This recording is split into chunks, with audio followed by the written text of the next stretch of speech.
panel discussion number 3, and this is also the last day for the 6-day course. We are extremely sorry, particularly I'm extremely sorry that we could not hold the program on Saturday. We had to take a last-minute decision to change it and refix it for today. Thankfully, nothing happened, but as it is said, the hype in the media alarmed me, and I said it's not good for all of you traveling from distances to come here on Saturday. So my apology for that, and my particular special apology to all the panelists because they had to reschedule their work for today because today is working Monday to be here. And unfortunately, 2 of the panelists, from Manpreet Singh from KPMG and a professor from JMC College, Amita Matwani, could not join us because Manpreet had to leave for Ethiopia on that Saturday evening itself. And Amita, she had to take the last class. As you know, that this is the last week for the semester also. So we have to do our best within this panel. And some of the students are also not here today because they had thought about being here till Saturday because, this is the last week they have to submit their assignments and go through tests. So we roughly have around 10 students less. The enrollment for the class was around 50. We have roughly around 35 students currently. So within this disruption, if I can use that, exigencies and all these words I can use, we have to make our best. I'm grateful to all the panelists today morning.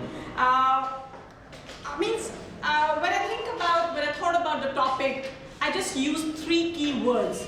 That what is going to be the topic of the panel discussion. So I said CSR, corporate social responsibility, I said sustainability, and I said entrepreneurship. And deliberately I'll drop the word or prefix social before the entrepreneurship, because let's get a bit wider. Let's just widen the horizon and also widen the canvas to understand what entrepreneurship is. So we have among us 5 panelists coming from very, very diverse field experiences, some of them for industry, some of them for sciences, and some of them for management. So we have an interesting mix. And while I was thinking about these 3 terms, another term which is become a cliche and very often used, it's an acronym when we say VUGA, V-U-G-A, very popularly. It was first used in 1990s in American military school. And VUGA, basically, it's an acronym. Each word is for a particular,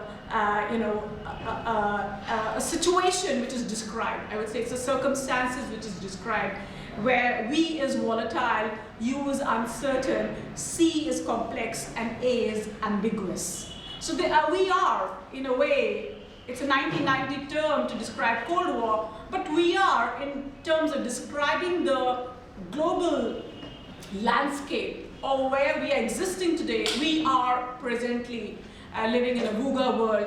It can be used and fitted into the political scenario, it can be used and fitted into social scenario, it can be used and fitted into the business scenario.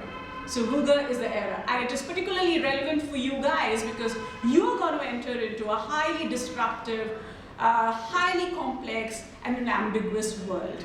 The things are not so set. The path is not so clear, especially for the generation next, the millenniums you are. So it's got to be a complex understanding set of skills which are needed. And how much our present education system is preparing or gearing you for this kind of skill set. We continue, some of the largest and well-known universities in India continue to be knowledge generation. It's not skill. And how do you sort of marry these 2 things, skill and knowledge? So university need not purely be a critical domain of exchange of ideas or dialects or dialogues. It has to sort of bring in the critical skill set for you guys, especially because we have large number of students from humanities here.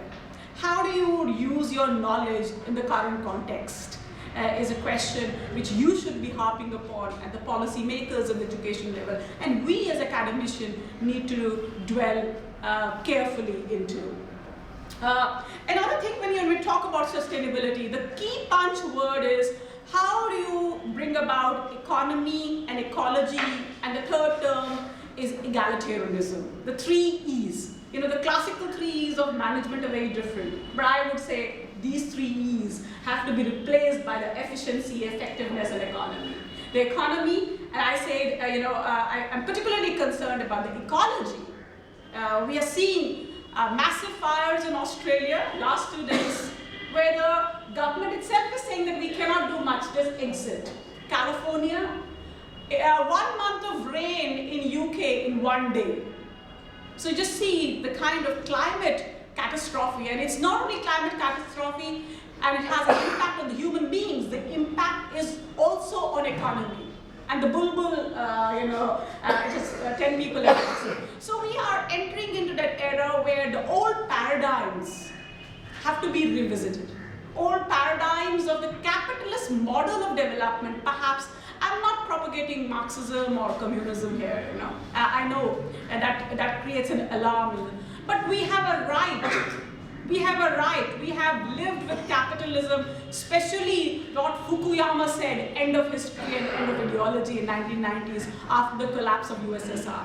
He said the only ideology which is going to prosper now is neoliberalism. So in this very well celebrated concept of neoliberalism, do we have the right as a new millennium to critique neoliberalism? Because the globalization, neoliberalism has not lifted all tides. And the indicators are showing that it is actually the disparity, the income inequality, and of course the unsustainable development has increased further in last 20 to 30 years. So we need to revisit some of these concepts. And this is why we have this amazing panel with us. I brought in some numbers. These are mind-boggling numbers. You've heard about it. But just to set the tone of the conversation today, I wanted to tell you that in terms of inequality, 82% of the wealth guaranteed generated in 2018 went to richest 1%. Yeah, and the richest 500 billionaires increased their wealth by 1 trillion in 2018. And if you look at the Oxfam report, Oxfam report comes up with these interesting numbers. The 9th richest men in the world have more combined wealth than the poorest 4 billion. And you can dig data about these things, I'm just giving you. And when you come to the India, we're all calling ourselves emerging economies. We celebrate democracy, we celebrate that we have a demographic dividend. But the reality is much more gloomy and grim because India ranks 130th in the Human Development Index. And Human Development Index is more encompassing than the GDP index. It's long said that the matrix of GDP index is perhaps not true test about the kind of life people are living. The inclusivity, the concept of inclusivity, empowerment, happiness are not covered through the GDP indexes. And then 19% of the world's people without access to clean water live in India. That the number is 76 million.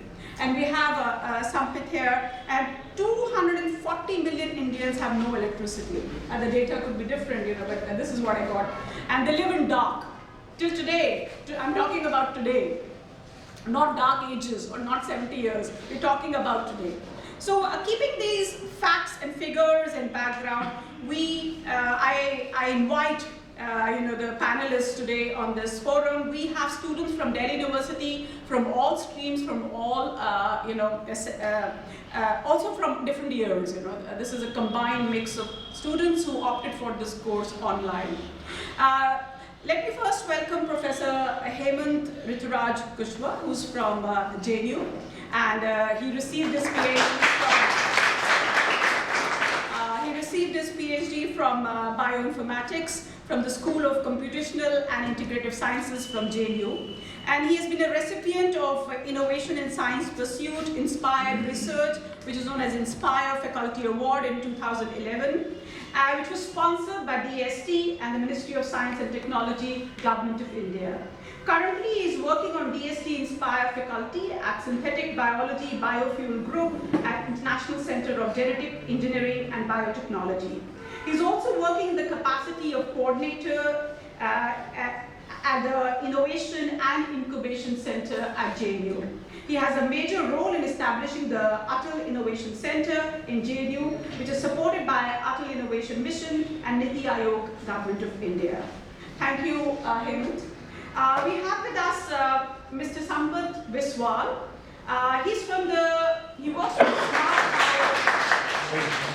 Smart Power India, the Rockefeller Foundation, the big name. He has had more than 10 years of experience in working with government, regulators, utilities, multilateral agencies across developing countries in energy sector and developing viable service models for ushering in social economic development through better energy access. He's also worked in the area of IT enablement, digital transformation in the customer service, institutional change management, and has worked in countries like Africa, South Asia, and Southeast Asia.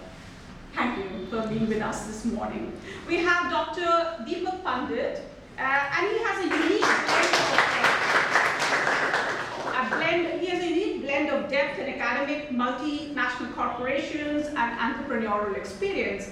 He is published in top international journals. In addition, he has published teaching cases on entrepreneurship and strategy in IB publications and Emerald Emerging Market Case Studies. Since 2010, he has taught strategic management, entrepreneurship, innovation, technology courses in select B schools. And from 2014 to 2017, he was actively involved in setting up a new age educational venture, iSeed, which stands for Indian School of Entrepreneurship and Enterprise Development, where he was a co-founder and in charge of a program delivery, institutional development, teaching and research. At iSeed, he was responsible at designing and launching a cutting-edge intervention, aptly titled PREP, which stands for Professional Entrepreneurship Program for Aspiring Early Stage Entrepreneurs. We also have with us Rusain, who is a social entrepreneur, learner. He calls himself learner, and I know he is an ardent a follower of all the latest developments in the area of corporate social responsibility, and he's an author. Rusain is a visionary knowledge entrepreneur. He's a thought leader in the corporate social responsibility. He's known for his dedication towards sustainable development and CSR. He's a founder of India CSR Network. You can visit this network because it covers all kinds of activities being done by the corporates in the field of sustainable development and corporate social responsibility. And he has established various national and international forums on CSR, sustainability, and social issues. He brings a particular understanding of governance, leadership development, social development, human development. And he's focused on both for-profit and non-profit organizations. And last but not the least, we have young Mr. Shobhit Mathur. He has done his master's from rural management, on rural management in the Institute of Rural Management, Anand, which is popularly known as IRMA. I'm sure you've heard about that. And he's in the lead partnership of Diwani Rural Information System, a rapidly growing technology-driven data and analytics company working specifically in the social sector of organizations. The company specializes in building customized IT tools, platforms for social sector.